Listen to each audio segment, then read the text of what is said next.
गई है। चलिए आगे बढ़ते हैं। खबर उत्तर प्रदेश के अलीगढ़ से है, जहां पर एक नया प्रशासनिक आदेश जिसने बड़े पैमाने पर बहस छेड़ दी है, और बहस इसलिए क्योंकि स्कूल टीचर्स को एक अजीब जिम्मेदारी सौंपी गई है। ये जिम्मेदारी है आवारा कुत्तों की गिनती करना, और ये निर्देश बेसिक शिक्षा विभाग ने जारी किया है। इसमें शिक्षकों से स्थानीय अधिकारियों की मदद करने के लिए कहा गया है। ऐसा इसलिए ताकि उन इलाकों की पहचान की जा सके जहां पर आवारा कुत्ते समस्या पैदा कर रहे हैं। और इसी बीच आपको बताते हैं कि क्या शिक्षकों को इसके लिए कुछ अलग से पैसा मिलेगा या नहीं।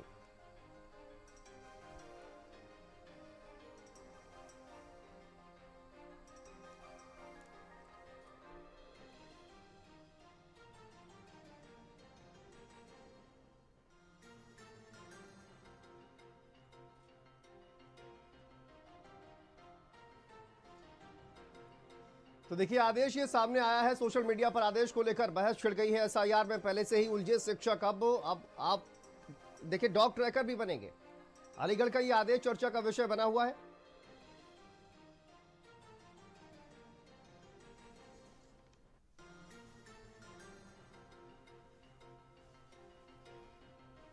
तो देखिए अब स्कूल शिक्षकों को आवारा कुत्तों की गिनती का काम भी सौंपा गया है, और इसके लिए अब विरोध भी कहीं ना कहीं शुरू हो गया है। एसआईआर में पहले से ही शिक्षक जो है वो उलझे हुए हैं, और इसी पर बात करेंगे। हमारे साथ खास मेहमान डॉक्टर कुलदीप मलिक जी जुड़ गए हैं, शिक्षक नेता हैं। कुलदीप जी बहुत स्वागत है आपका।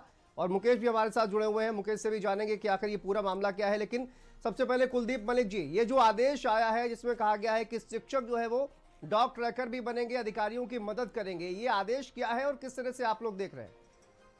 देखिए श्रीमान जी, जैसा आप भी दिखा रहे, अलीगढ़ जिले की ये घटना है, और इस तरीके का आदेश जो है वहां के जो बेसिक शिक्षा अधिकारी है उन्होंने दिया कि भाई शिक्षक आवारा कुत्तों को ट्रैक करेंगे, आवारा कुत्तों की गणना करेंगे। आपके चैनल के माध्यम से मैं ये नहीं समझ पा रहा, आखिर सरकार शिक्षकों से चाहती क्या है? भाई शिक्षक का काम तो पठन पाठन का है, लेकिन आज के समय में हो क्या रहा, शिक्षक के पास में पठन पाठन के अलावा सरकार उनसे सारे काम करा रही। क्या सरकार गरीब के बच्चों से किताब छीनने का काम कर रही? क्या सरकार सारी की सारी शिक्षा व्यवस्था को बर्बाद करने का काम तो नहीं कर रही? इस तरीके की साजिश तो नहीं रच रही?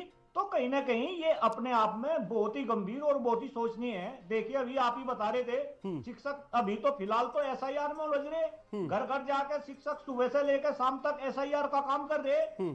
अब वे आवारा कुत्तों को देखेंगे, उनकी गणना करेंगे, उनकी रिपोर्ट देंगे।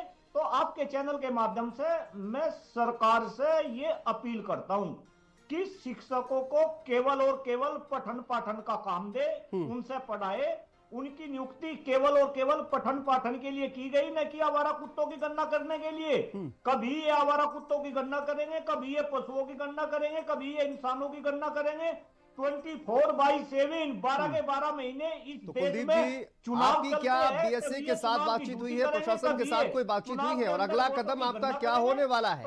ये जो आदेश आया है इसको लेकर प्रशासन के साथ आपकी बातचीत हुई है, अगला कदम आपका क्या होगा? क्या आप इस फैसले का विरोध करेंगे, ये जो आदेश जारी किया गया है?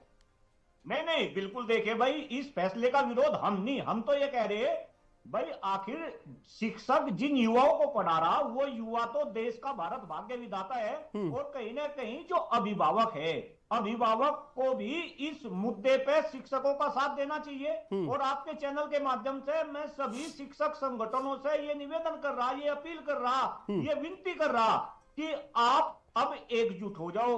अदरवाइज भाई, योगी जी तो कहते हैं बटोगे तो कटोगे। सारे शिक्षकों को बांट रखा, सारे शिक्षक अलग अलग संगठन में बैठ रहे।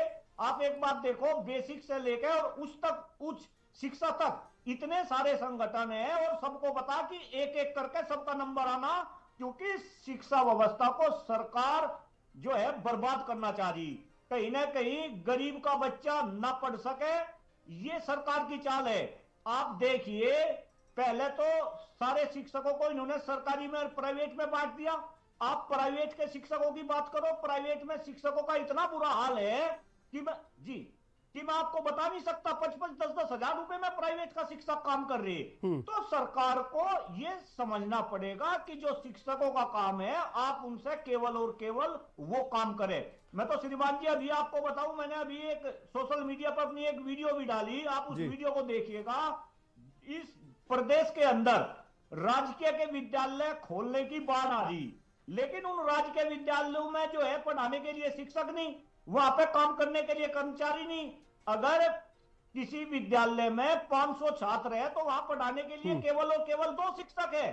खुद प्रधानाचार्य शैक्षणिक संस्थान का आगे गेट खोल दे, यानी कि प्रधानाचार्य चौकीदार का भी काम कर रहे हैं। प्रधानाचार्य खुद अपनी टेबल की, अपने कमरे की, क्लासरूम की सफाई कर रहे बिल्कुल। हैं। तो आपका ये यानी कि कहना है कुलदीप जी कि कहीं ना कहीं शिक्षकों को सिर्फ और सिर्फ पढ़ाई का काम ही देना चाहिए। ठीक है, वापस आते हैं आपके पास कुलदीप जी। सोचनी है मुकेश हमारे सहयोगी जुड़े हुए हैं। मुकेश, इसमें देखिए कहा गया है कि शिक्षक जो है वो कहीं ना कहीं अधिकारियों की मदद करेंगे, इसको किस तरह से देखा जा रहा है और प्रशासन से क्या बातचीत हुई है? अधिकारियों का इस पूरे मामले पर क्या कहना है? किस तरह से शिक्षक काम करेंगे और किस तरह से उनको इस पूरे एक्स्ट्रा जो वर्क दिया गया है, उनको होमवर्क दिया गया है जो भी है, उसको लेकर क्या उनको कोई मेहनताना भी दिया जाएगा? इसको लेकर किस तरह की गाइडलाइंस जारी की गई है? देखिए, बता दूं, बेसिक शिक्षा अधिकारी की तरफ से जो है शासनादेश को बताते हुए एक पत्र जारी किया है, जिसमें विषय रखा गया है कि माननीय उच्च न्यायालय में योजित एक सुओ मोटो रिट पिटीशन दायर हुई है, उसी को आधार बनाते हुए ये पत्र जारी किया गया है। इस पत्र में साफ तौर से बताया गया है कि जो भी जैसे कि ये जो समस्त खंड शिक्षा अधिकारियों को दिया गया पत्र, और इस पत्र के माध्यम से संदेश दिया गया है कि जो भी अपनी सरकारी बिल्डिंग है, यानी कि ये आदेश जो है हर विभाग के अधिकारी को दिया गया है और हर विभाग ने अपने अपने निचले स्तर के जो अधीनस्थ अधिकारी हैं उनको ये भेजा है। जैसे कि बेसिक शिक्षा अधिकारी ने ये पत्र जारी कर दिया अलीगढ़ में, और इसमें साफ तौर से कहा गया है कि जो भी आवारा कुत्ते हैं या जो आवारा पशु हैं आपकी बिल्डिंग में ना घुस पाए, इसको लेकर अपनी बिल्डिंग का सुरक्षा करें। ठीक है मुकेश, फिलहाल बहुत शुक्रिया आपका इस तमाम जानकारी के लिए, और मलिक जी आपका भी बहुत शुक्रिया हमसे जुड़ने के लिए, बातचीत करने के लिए। चलिए आगे बढ़ते हैं, बड़ी खबर आपको बता दें।